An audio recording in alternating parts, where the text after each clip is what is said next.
Dari Sabang hingga Merauke, dari Miangas hingga Rote, Indonesia bukan hanya kaya akan alam, tapi juga menyimpan warisan budaya yang luar biasa. Salah satunya melalui rumah. Setiap suku dan daerah di Indonesia memiliki rumah adat yang unik, mencerminkan identitas, kearifan lokal, dan hubungan dengan alam. Di dataran tinggi Papua yang sejuk dan penuh kabut, berdiri rumah-rumah kecil yang unik berbentuk setengah bola. Rumah ini dikenal sebagai Honai, rumah adat suku Dani yang hidup di lembah Baliem, Papua. Honai dibangun dari bahan-bahan alam, dinding dari kayu, atap dari jerami kering. Bentuknya yang bulat dan atapnya yang menjulang ke atas dirancang khusus untuk menahan dinginnya udara pegunungan. Di dalam Honai tidak ada jendela. Cahaya hanya berasal dari pintu kecil dan nyala api unggun yang selalu menyala di tengah ruangan. Honai bukan sekedar tempat tinggal. Ia adalah pusat kehidupan, tempat berbagi cerita, hangatnya kebersamaan dan warisan nilai leluhur. Ada dua jenis rumah adat Honai, Honai laki-laki dan Honai perempuan. Masing-masing memiliki fungsi dan aturan tersendiri. Proses pembangunannya dilakukan secara gotong royong, melambangkan semangat persatuan. Di tengah arus modernisasi, Honai tetap teguh berdiri. Ia bukan hanya rumah fisik, tapi simbol kekuatan, tradisi, dan keberlangsungan budaya Papua. Di ketinggian lebih dari 1.000 meter di atas permukaan laut, tersembunyi sebuah desa kecil yang seolah berada di atas awan.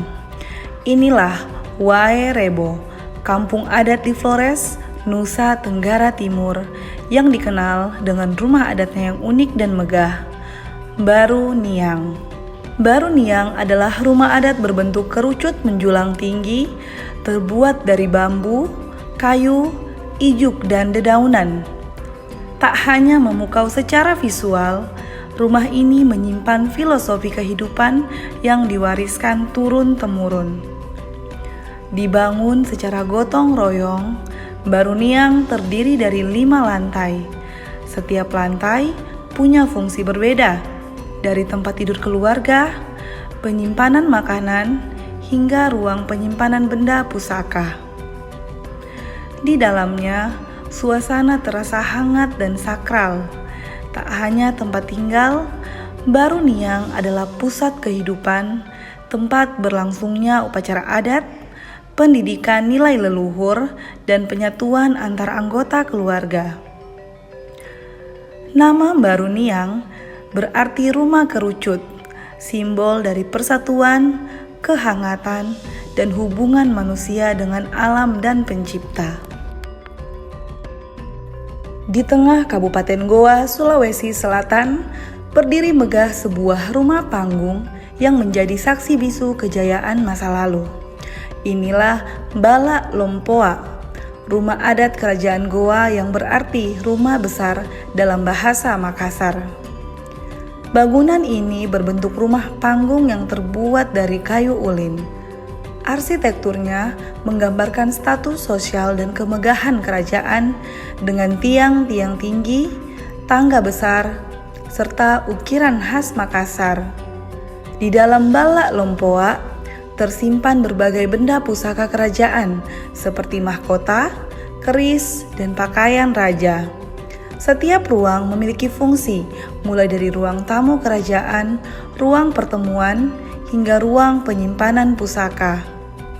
Hingga kini, Bala Lompoa masih digunakan untuk upacara adat, wisata budaya, dan tempat belajar sejarah. Rumah ini menjadi simbol kejayaan Sultan Hasanuddin dan kebesaran kerajaan Goa. Lebih dari sekedar bangunan, Bala Lompoa adalah identitas, kebanggaan, dan warisan budaya masyarakat Goa yang terus dijaga hingga hari ini. Di tengah lebatnya hutan tropis Kalimantan Barat, berdiri sebuah bangunan memanjang yang kokoh di atas tiang tinggi. Rumah ini disebut rumah betang, rumah adat khas suku Dayak yang menjadi simbol kehidupan bersama dan harmoni dengan alam. Rumah betang bukan rumah biasa, dengan panjang yang bisa mencapai 50 hingga 150 meter. Rumah ini bisa dihuni oleh puluhan hingga ratusan orang dari berbagai keluarga. Di dalam betang, semua orang hidup berdampingan dalam semangat gotong royong, saling membantu, dan menjaga nilai-nilai adat. Meski tinggal bersama, tiap keluarga memiliki ruang masing-masing.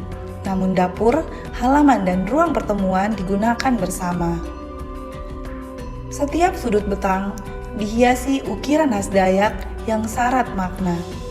Mulai dari simbol perlindungan, penghormatan terhadap leluhur, hingga cerita kehidupan yang diwariskan dari generasi ke generasi. Rumah betang juga menjadi pusat kegiatan adat, mulai dari musyawarah, upacara adat, hingga perayaan panen. Rumah ini bukan hanya tempat tinggal, tapi jantung kebudayaan suku Dayak. Dalam kesederhanaannya, rumah betang mengajarkan kita arti kebersamaan, toleransi, dan hidup selaras dengan alam. Rumah gadang adalah salah satu rumah adat tradisional di Indonesia, tepatnya di Minangkabau, Sumatera Barat. Rumah gadang memiliki arsitektur yang unik dan khas, dengan bentuk atap yang melengkung seperti tanduk kerbau dan dihiasi dengan ukiran-ukiran yang indah. Rumah gadang dibangun dengan menggunakan bahan-bahan alami seperti kayu dan bambu, dan dirancang untuk dapat menampung beberapa generasi keluarga dalam satu rumah. Dalam budaya Minangkabau, rumah gadang juga memiliki nilai-nilai budaya yang tinggi seperti kekeluargaan, keseimbangan, dan keselarasan. Rumah gadang merupakan bagian penting dari warisan budaya Minangkabau yang perlu dilestarikan dan dijaga. Rumah joglo adalah salah satu rumah adat tradisional Jawa yang memiliki keunikan dan keindahan tersendiri. Dengan arsitektur yang khas dan ornamen yang indah, rumah joglo merupakan simbol kebudayaan dan identitas Jawa. Rumah joglo memiliki bentuk atap yang unik, yaitu atap limasan yang terdiri dari beberapa tingkat. Atap ini tidak hanya berfungsi sebagai pelindung dari hujan dan dari sinar matahari, tetapi juga sebagai simbol kekuatan dan kesempurnaan. Dalam budaya Jawa, rumah joglo memiliki peran yang sangat penting dalam kehidupan sosial dan budaya masyarakat. Rumah ini digunakan sebagai tempat berkumpulnya keluarga dan komunitas, serta sebagai tempat untuk mengadakan upacara adat dan kegiatan budaya lainnya. Rumah joglo juga memiliki nilai-nilai budaya yang tinggi, seperti kekeluargaan, keseimbangan, dan keselarasan. Ragam rumah adat Indonesia adalah bukti nyata bahwa meski kita berbeda, kita tetap satu dalam keberagaman. Warisan ini adalah cerminan identitas bangsa yang harus kita jaga bersama. Lestarikan budaya, kenali akar kita. Rumah adat bukan hanya tempat tinggal, tapi tempat jiwa bangsa berakar.